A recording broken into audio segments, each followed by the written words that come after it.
YouTube, what it do? It's your boy Nate J. I'm back in the vault, back with another video, man.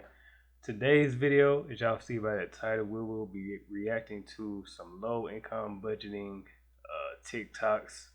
You feel me? So just giving some advice on, or we're just gonna be getting some advice from like low income budgeting TikToks, man. For those that need, some budgeting advice. If you don't make that much, these TikToks are for you. You feel me? So, we have I think three TikToks to check out. So yeah, let's go and get right to it, man.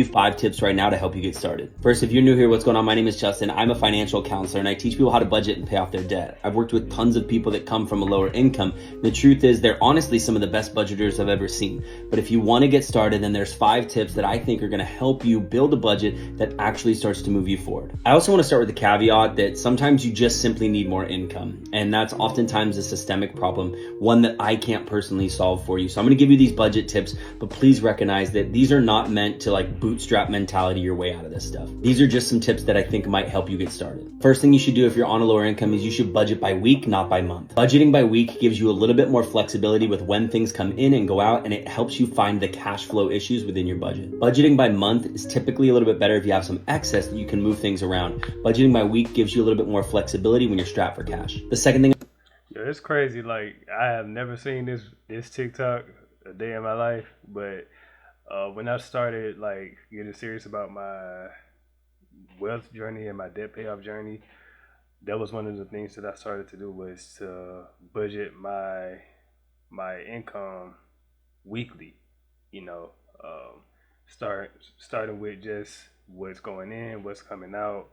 And just really getting on top of those things and just getting on track. I was about to say topping track at the same time, but yeah, man, just really getting on top of things, and that really helped me get a hold of just understanding what was going in, what was coming out, and how I could start budgeting to where it's comfortable enough for me. So yeah, definitely a great tip. Let's get to the second tip. I'm going to tell you to do is try and automate all the big things in your life. Your rent, your bills, your utilities. Try and make sure that those are just on a fixed time. Sometime that times up with your paycheck really easy, so you can just set it and forget it and not worry about it. It's the flexible spending that's going to get you the groceries, the dining out, the other miscellaneous things that just show up. The third thing I want to tell you to do is find a spending tracker that you actually enjoy using and one that you can stick to. Maybe that looks like an app that's automating it for you. Maybe it looks like a spreadsheet. Maybe it's just pen and paper, but you got to be writing down where you're spending your money so you know where it's all going. The fourth thing I want to tell you to do, and this one might be a little bit harder, is to build in a mini buffer within your budget. Have about $100 in your bank account so that when things go wrong within your budget, you can kind of course correct. I know $100 sounds like a lot. For many people, that honestly is the most they've ever saved in their lives.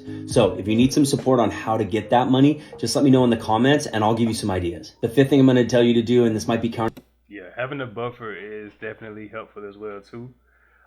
It's crazy, like all of these things that he's saying, I've done. So yeah, he's telling you the right things for sure. So definitely take heed and take notes and apply it for sure. Intuitive is to build a budget that has some joy in there still. You don't need to be buying a coffee every single day, but you can buy a latte one time a week and it's probably not going to break your budget. Just because you have debt doesn't mean you're not allowed to have joy in life. You're allowed to have creature comforts even when you're going through something financially. I know it sounds hard to be budgeting when you're low income, but I think that's when it's most important to be really diligent and intentional on where all of our money's going. Will you do me a favor to help other people watching this video? Will you let me know in the comments what your budgeting method is, and maybe somebody can steal that strategy for their own life. And while you're there, if you're on a debt-free journey, you need some more resources and support just like this, make sure you hit follow now.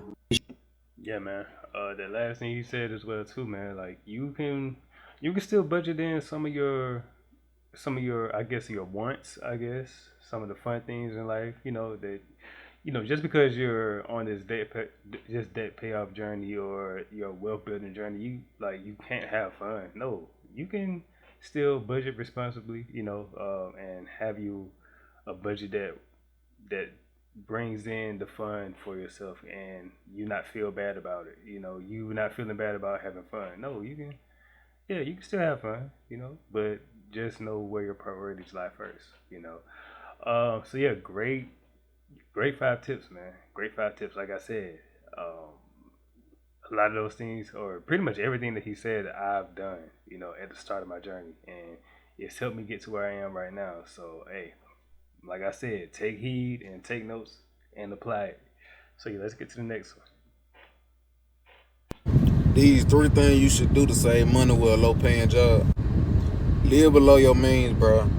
If you making from anywhere between 14 to $20 an hour, bro, you don't gotta pop it. Live below your means, bro. You don't gotta be overly doing it. You know what I'm saying? You don't gotta buy a pair of shoes every week. You ain't gotta go out to eat every week. You know what I'm saying? If you know that you ain't making enough to if you know you ain't making enough to do what you want to do, don't do it. You know what I'm saying? Be observant of things. You know what I'm saying? Be cautious of what you do. You know what I'm saying? If you know that you're not in the echelon of doing what you can do with the money that you get or with the pay rate that you with, don't do it, bro. You know what I'm saying? You gotta live below your means. Everybody not, you gotta wait your turn. Everybody not, you don't gotta pop it like everybody else you see on the internet. You don't gotta pop it because you see bro them or son them turning up every other week just cause, you know what I'm saying? Cause they spiritual the whole time. They probably don't got it either. So live below your means, bro. Facts. You know what I'm saying? What's the saying? I think it's stay down till you come up.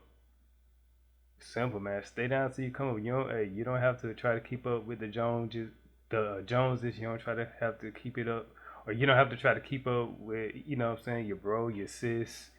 You feel me? Hey, if you ain't got it, hey, ain't no shame. You know what I'm saying? At least you taking care of your priorities first.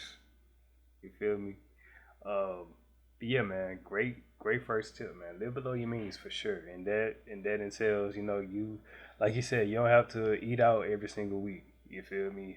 I know for myself, I was eating out almost every day because I worked at the mall, and a good majority of my paycheck was going to lunch because I worked at the mall. But once I started to, get away from that, then that's why I started to see, okay, I'm saving a lot more money.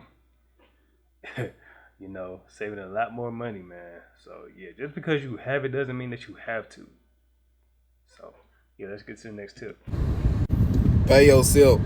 Most people be thinking that you gotta save first. No, bro. You gotta pay yourself first because that money that you giving yourself first, that's the money that's gonna take you to the long run. That's the money. That's the money that you gonna invest with. That's the money that you gonna go and and do your bills or buy essential things. You know what I'm saying? You gotta always pay yourself first, bro.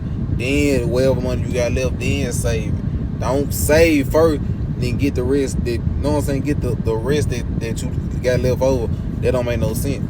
Always grab however much you need for your bills, for your essentials, for your you know what I'm saying, things like that. You know what I'm saying? Pay yourself first before you do anything. If you even get $100 check, pay yourself first, bro. You know what I'm saying? Pay yourself first. Hope somebody ain't getting $100 check right now.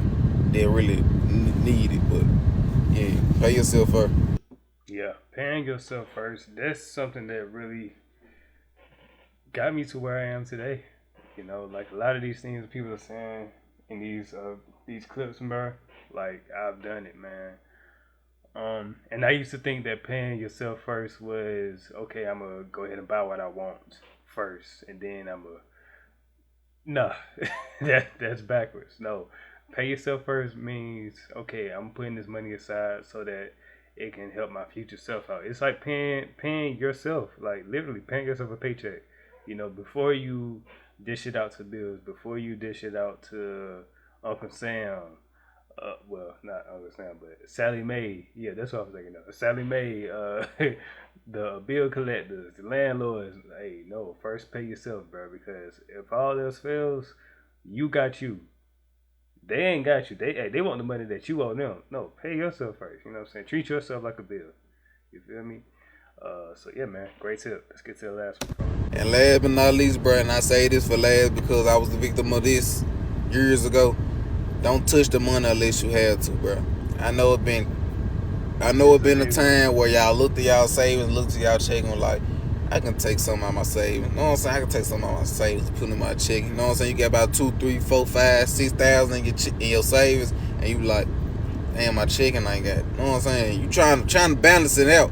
I know everybody had that thought before. You had a lot of your savings and you ain't had shit in your check. I know you had that thought before, or probably did. You know what I'm saying? So Last but not least, do not touch the money unless you really have to. And I'm talking about like somebody, know what I'm saying? You down to your last, like it's some damn sin, you know what I'm saying? Some damn sin in there, or your check ain't here and they fucking with your check, or you know, things didn't go as planned and you had ran out of, you know what I'm saying? You had to spend more money, had spent more money than you was initially trying to, like shit like that. If an emergency pop up, that's when you grab some money out your savings and, you know what I'm saying, put in your checkings. But other than that, bro, do not touch the money unless you genuinely have to, bro. And I'm talking about like unless you really got to, bro.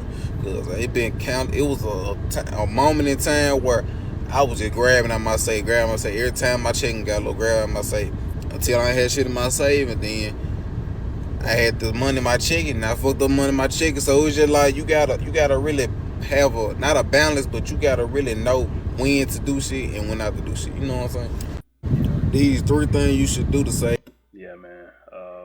Just like you were saying, you know, you'll like start to penny pinch from your savings because you don't have nothing in your checkings, bro, and then it'll turn into a habit without you even realizing it, and then eventually you'll start to see your savings that you had saved up for months. You know, like it took you months to save to save what you have in there, and then it just started to dwindle down real quick, just as quick as you saved it.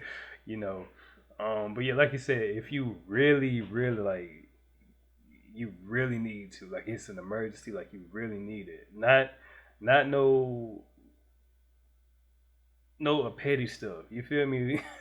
like you trying to buy them shoes and you don't have the money in your check-ins the day before you get the shoes. Nah, that ain't no emergency. No, that's you trying to buy something that you want and you labeling it as an emergency. No, not that. I'm talking about essentials, like they about to kick you out and you need some rent money, like type emergency. You know what I'm saying? Then you dip into your emergency. But other than that, and then if you do have to, reimburse your savings as soon as possible. You know, so yeah, man. I remember there was one instance where I needed I needed a procedure done on my tooth, and yeah, it was like, bruh, like it came out of nowhere. Like I needed it because it was hurting so bad, bruh. Like I needed it done expeditiously, you know. And then that's when I dipped into my savings to, you know, that was like at the beginning of the year of this year. But then I I reimbursed myself, or I reimbursed my emergency fund back, you know, as soon as possible. So yeah, do it like that if you need to, you know, like as soon as you take out, reimburse back in. You feel me? So yeah, man. Let's get to the last clip.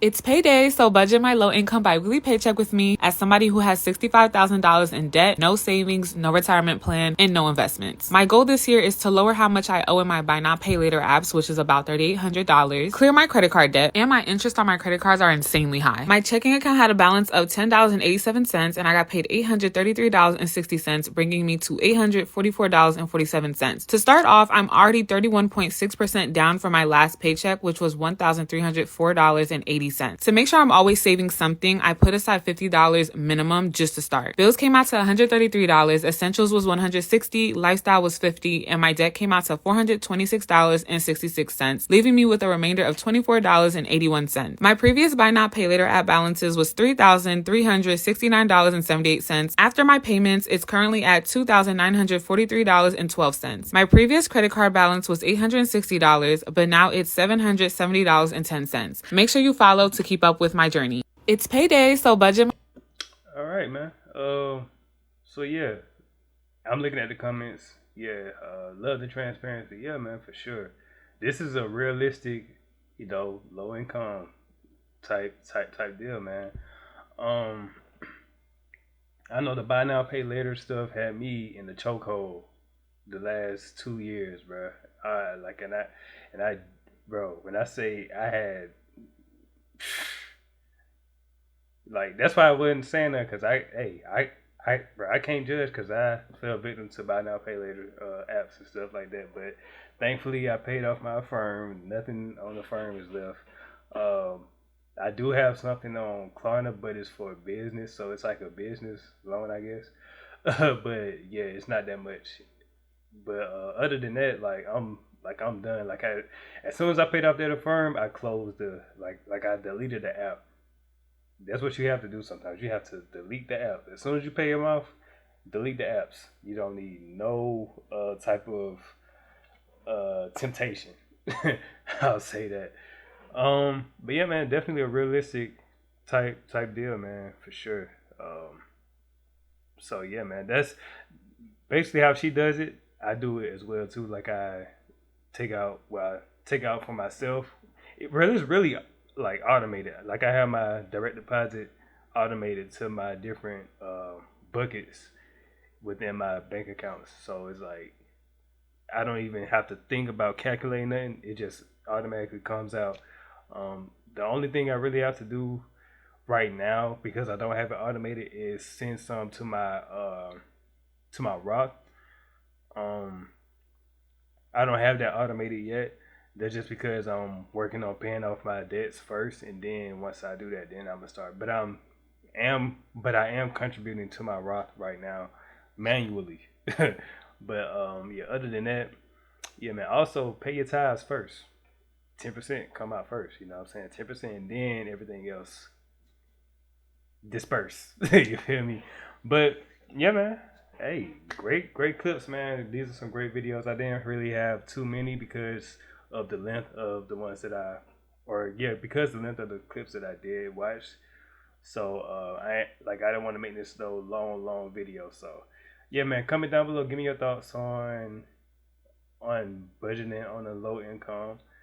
If y'all have any tips for me, hey, I'm definitely down to listen.